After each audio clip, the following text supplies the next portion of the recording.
अब ये क्वेश्चन क्या कह रहा है, इस क्वेश्चन को ध्यान से समझेंगे। ये भी हमारे एक व्यूअर ने भेजा है। A particle is resting over a smooth horizontal floor. एक पार्टिकल जो है स्मूथ हॉरिजॉन्टल फ्लोर पर रेस्ट कर रहा है। At t is equal to zero a horizontal force starts acting on it. T is equal to zero पर यानी कि हमने एक फोर्स लगाना शुरू किया। Magnitude of the force increases. Force का जैसे जैसे हम मैग्नीट्यूड इंक्रीज करेंगे with time according to law this, हम इस लॉ के अकॉर्डिंग फोर्स को बढ़ाएंगे with respect to time. Where alpha is a positive constant. Alpha acceleration नहीं है, क्या है ये? पॉजिटिव कांस्टेंट, एक कांस्टेंट है। From figure which of the following statement is or are correct. यहां पर आपके सामने दो ग्राफ दिए गए हैं। इन दोनों ग्राफ के अंदर हमें यह बताना है कि जो चार ऑप्शन है क्या वो चारों ऑप्शन मैच करते हैं, ये हमें बताना है। अब चूंकि क्या है, मान लो यहां पर ये स्मूथ सरफेस है, यहां पर कोई पार्टिकल लेट से कोई ब्लॉक ले लिया, इसका मास m है, ठीक है जी। इसके ऊपर जो फोर्स लगा रहे हैं वो फोर्स जो है F is equal to alpha into t. With respect to time हम इस फोर्स को धीरे धीरे धीरे जो है इंक्रीज करेंगे। तो बेसिकली ये क्वेश्चन जो है अगर आप इसको ध्यान से देखेंगे तो ऐसा लगेगा कि ये किसमें है, उसमें है, फ्रिक्शन वाला टॉपिक है, उससे उसके हिसाब से है। लेकिन यहां पर आप देखेंगे कैसा फ्लोर है, smooth horizontal floor. Floor smooth है तो फ्रिक्शन, तो कोफिशिएंट ऑफ फ्रिक्शन नहीं रहेगा, तो इसीलिए ये फ्रिक्शन वाला कॉन्सेप्ट नहीं है। तो सिंपल सिंपल आपको क्या करना है, यहां पर सेकंड लॉ क्या होता है न्यूटन का, f external is equal to mass into acceleration. ठीक है जी। जब हम इसके ऊपर फोर्स लगाएंगे और ये टाइम के रेस्पेक्ट में इंक्रीज होता रहेगा तो इसके अंदर एक्सीलरेशन आ जाएगा। भाई जब टाइम के रेस्पेक्ट में फोर्स इंक्रीज करेंगे तो इसकी स्पीड इंक्रीज करती चली जाएगी। स्पीड इंक्रीज करेगी तो इसके अंदर बेसिकली क्या आएगा, एक्सीलरेशन आएगा। तो f external is equal to m a, ये बेसिकली न्यूटन का सेकंड लॉ। तो यहाँ पर एफ एक्सटर्नल की जगह मैंने क्या कर दिया, alpha t is equal to m a. Clear है? तो यहां से ये इक्वेशन बन जाती है। तो m a is equal to m a is equal to alpha t. तो अगर मैं ए को निकालूं तो यहां से आएगा alpha by m into t. अगर आप ध्यान से देखो अल्फा बाई एम तो कांस्टेंट है, तो एक्सेलरेशन जो है डायरेक्टली प्रोपोर्शनल है टाइम के। अगर हम फर्स्ट ऑप्शन पढ़ें, curve one shows acceleration against time, यानी कि एक्सेलरेशन वर्सेस टाइम।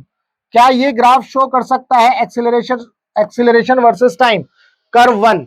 तो देखो ये अल्फा बाई एम कांस्टेंट है, तो ए अगर मैं इसको ऐसे लिखूं, जो एक्सेलरेशन है वो डायरेक्टली प्रोपोर्शनल है टी के। ठीक है, तो जैसे जैसे टाइम बढ़ाएंगे एक्सेलरेशन इंक्रीज करता जाएगा, तो हमें कौन सी लाइन मिलेगी, स्ट्रेट लाइन मिलेगी। तो इसका मतलब फर्स्ट ऑप्शन यानी कि फर्स्ट ग्राफ बिल्कुल करेक्ट है। Curve one shows acceleration against time, तो एक्सेलरेशन अगेंस्ट टाइम। अब इसमें तुम कुछ भी ले लो, ये एक्सेलरेशन ले लो, ये टाइम ले लो, तो दोनों के बीच में जो रिलेशन आएगा वो एक स्ट्रेट लाइन आएगा। तो ये फर्स्ट हमारा बिल्कुल करेक्ट है। बी की बात करें, curve two velocity against time. क्या कर्व टू जो है वेलोसिटी अगेंस्ट टाइम रिप्रेजेंट कर सकता है? कर्व टू की अगर हम बात करें तो हमने फर्स्ट ऑप्शन तो देख लिया, फर्स्ट ऑप्शन यानी कि हमने ए देखा है अभी। अब हम बी देख लेते हैं।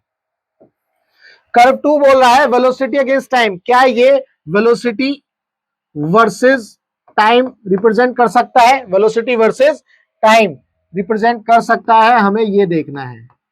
चलो, तो हमारे पास एक्सेलरेशन तो ये आ गया, acceleration is equal to alpha by m into t. अब हमारे पास एक्सेलरेशन क्या होता है, डीवी बाई डी टी। क्या हम इस तरह से लिख सकते हैं, d v by d t is equal to alpha by m into t, ये कॉन्स्टेंट है। तो d v is equal to alpha by m, ये कांस्टेंट है, ये टी आ गया और ये dt आ गया।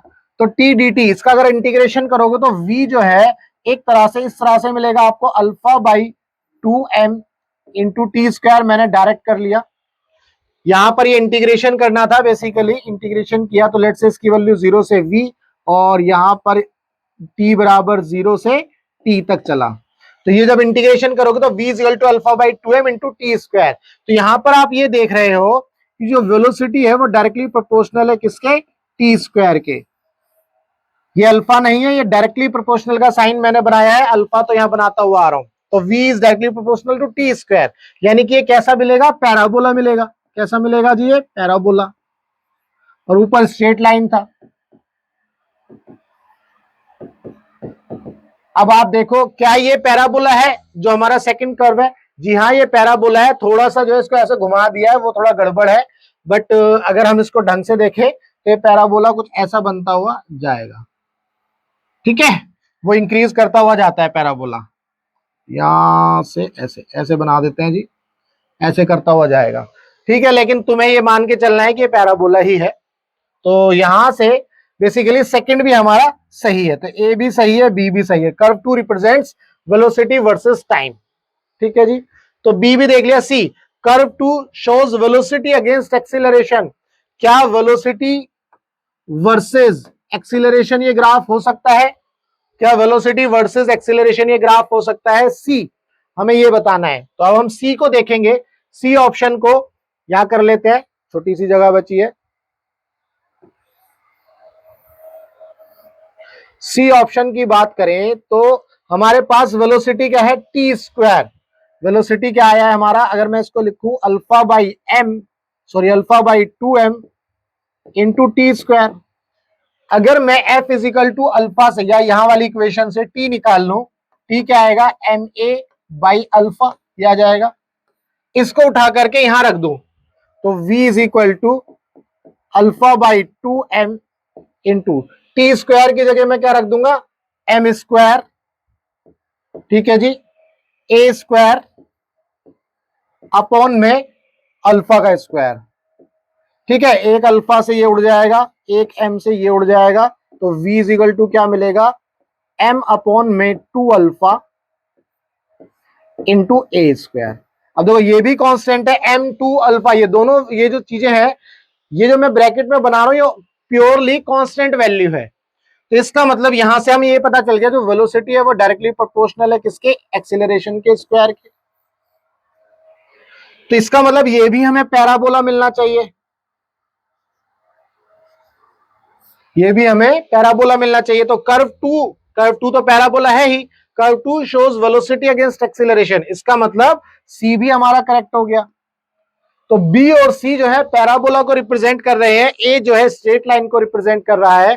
तो हमने बेसिकली यहां पर यही चेक किया है कि कौन सा कर्व जो है स्ट्रेट लाइन को फॉलो कर रहा है और कौन सा पैराबोला को फॉलो कर रहा है इन इक्वेशन की मदद से। तो इसका मतलब डी तो नहीं होगा, डी हमारा नहीं होगा, नन ऑफ दीज तो है नहीं। तो इसका मतलब ये दोनों जो है एक स्ट्रेट लाइन को फॉलो कर रहा है, कर्व वन कर्व टू जो है पैराबोला को फॉलो कर रहा है। तो उम्मीद करता हूं आपको इस क्वेश्चन के अंदर जो भी डाउट था वो क्लियर हुआ होगा।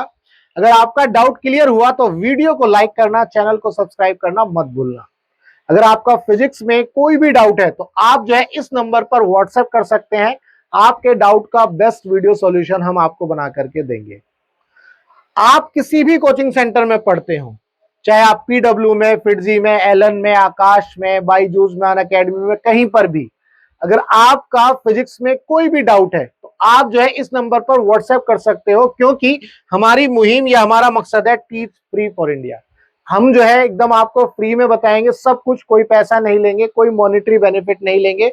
सिर्फ करना क्या है, आपको अपना दिमाग और अपना टाइम खर्च करना है और कुछ नहीं करना। ठीक है, तो चलिए मिलेंगे हम अपने नेक्स्ट डाउट।